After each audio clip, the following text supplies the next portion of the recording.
Reciban nuestros saludos desde la CEPAL y quiero reiterarles que reconocemos la vigencia de sus objetivos, entre ellos la transformación de las sociedades latinoamericanas, la eliminación de las desigualdades sociales, la participación social y el fomento de una mejor calidad de vida para todos los ciudadanos.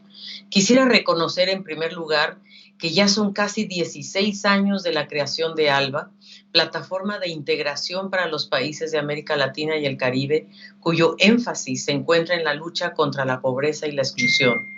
Temas siempre vigentes en la región que hoy vuelven a manifestar su urgencia frente a la pandemia del COVID-19.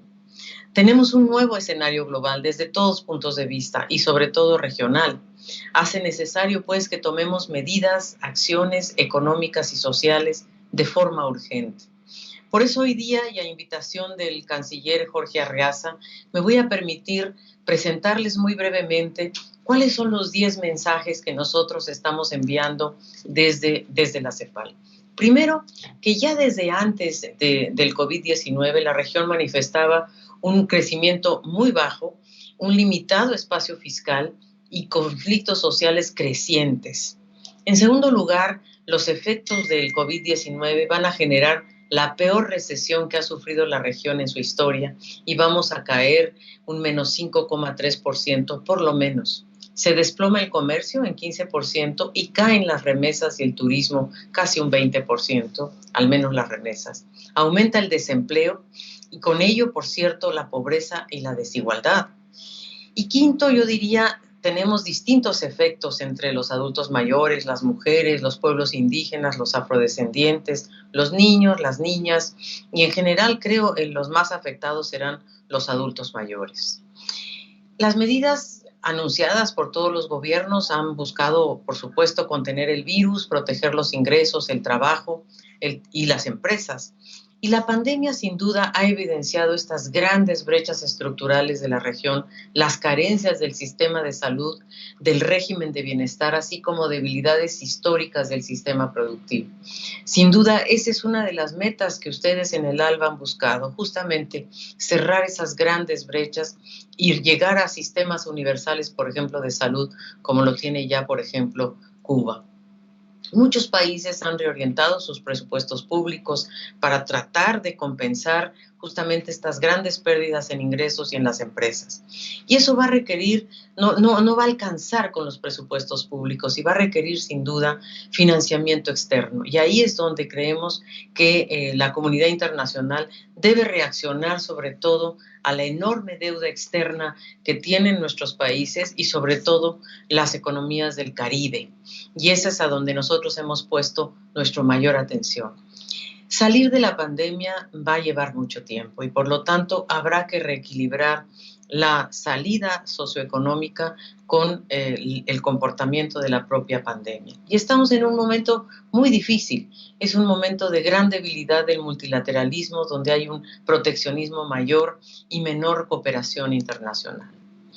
Nosotros partimos de la base de un marco analítico que analiza justamente o que detalla cuáles son los efectos directos del sistema de salud, una carga extraordinaria en sistemas fragmentados y un acceso desigual al tratamiento médico, y cuáles son los efectos indirectos de esta pandemia en la oferta y en la demanda. Esta es una crisis de oferta, no solo de demanda, es una crisis muy distinta, una crisis que ha afectado a sectores muy centrales de nuestra economía, especialmente el comercio, el turismo, el transporte, los servicios en general, y menos realmente a la agricultura y a la minería. Y esta suspensión de actividades nos va a llevar a efectos muy delicados, entre otros, como ya decía, el menor crecimiento, mayor desempleo, pobreza, el cierre de más de 2 millones de empresas en la región, la caída de la inversión y el deterioro de las capacidades productivas en general. El PIB caerá menos 5,3% en 2020, por lo menos, aunque ya estamos haciendo alguna revisión. Todas las economías caen mucho más las economías sudamericanas, menos las caribeñas se estima que caen en un menos 2,5%, pero el resto realmente tiene una caída muy grande, especialmente en Sudamérica. El impacto social. el impacto social va a ser muy grave.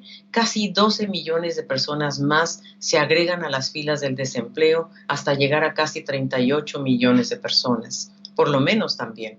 Y la verdad es que tendremos además una pobreza y una pobreza extrema mucho mayor. Vamos a tener cifras de pobreza de 215 millones y de pobreza extrema alrededor de 83.5 millones, por lo menos otra vez. Y nosotros por eso estamos proponiendo desde CEPAL un ingreso básico de emergencia que sea equivalente a una línea de pobreza, por lo menos. Es decir, para que las personas tengan el sustento básico para cubrir su subsistencia.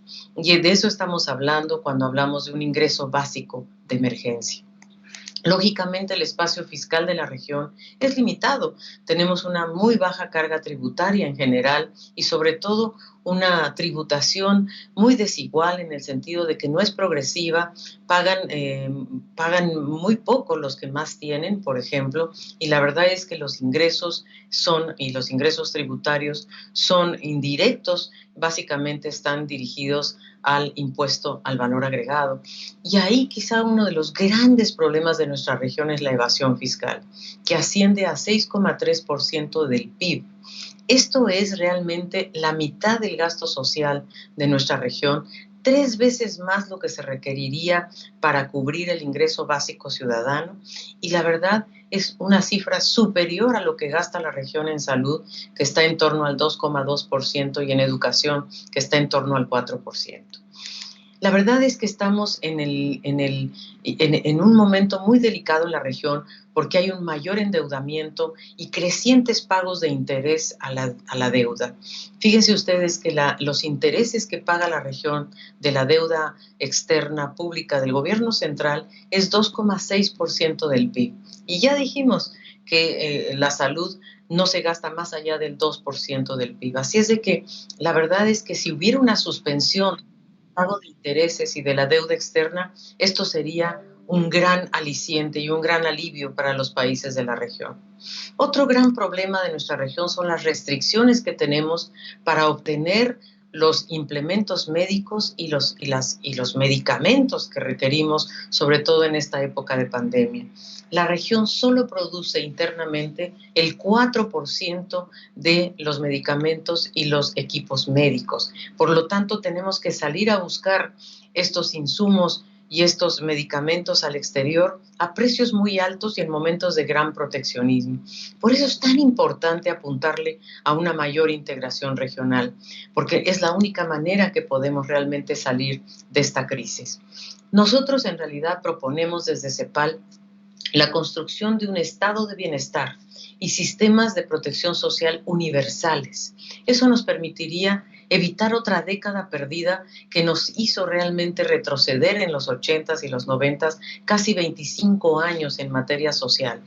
Y ahora, si no hacemos nada, podríamos retroceder casi 13 años si no tomamos las medidas correspondientes.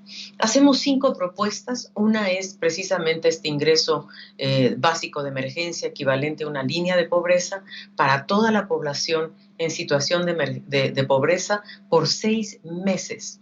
Segundo, evitar la destrucción de las capacidades productivas con subsidios y sobre todo a las pequeñas y medianas empresas. Por ejemplo, en el turismo, casi el 50% de las empresas del turismo son pequeñas, medianas empresas que requieren un apoyo y sobre todo para retener, ojalá, el contrato de trabajo con los empleados.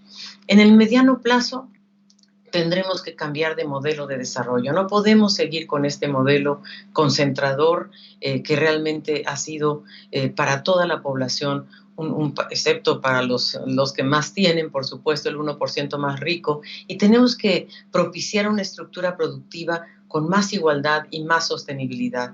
Y eso significa la universalidad del acceso a servicios tan importantes como la salud, la educación y la nutrición. Tenemos ejemplos en la región muy importantes y sobre todo cómo lograr y esto es lo que ha hecho que algunos países hayan podido confrontar esta crisis del COVID-19 en mejores condiciones, el caso de Cuba, de Costa Rica, de Uruguay y algunos países del Caribe también.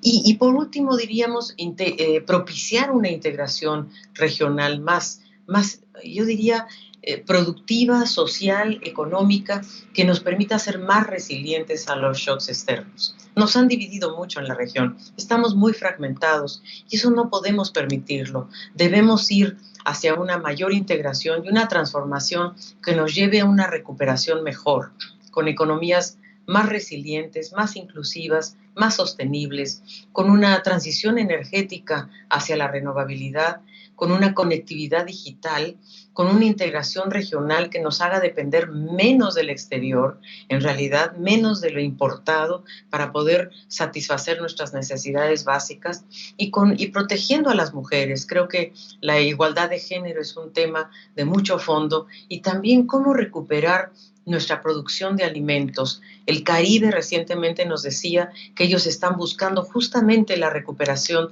de la agricultura y creo que ese es un gran tema. Así es que ante las grandes brechas históricas que la pandemia ha agravado, desde la CEPAL reiteramos que es el momento de impulsar nuevos sectores estratégicos, una mayor integración productiva y implementar políticas universales, redistributivas y solidarias. Es fundamental que nuestra región logre esa transformación estructural anhelada, que dé armonía entre el dinamismo económico, la sostenibilidad ambiental y la inclusión social.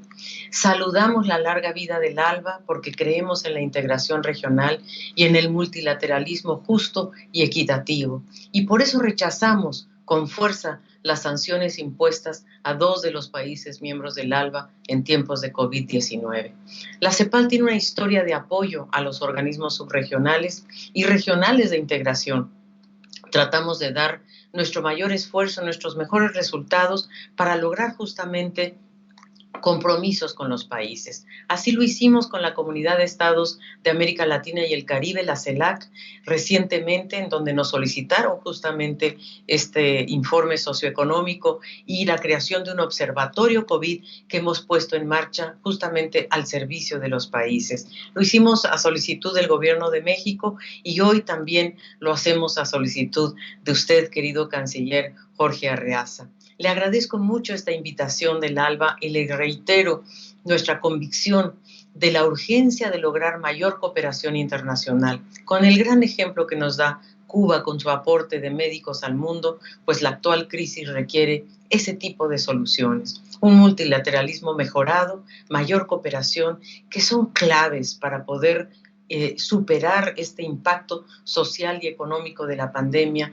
que están teniendo todos nuestros países. Vaya pues, un abrazo solidario a todos ustedes. Muchas gracias.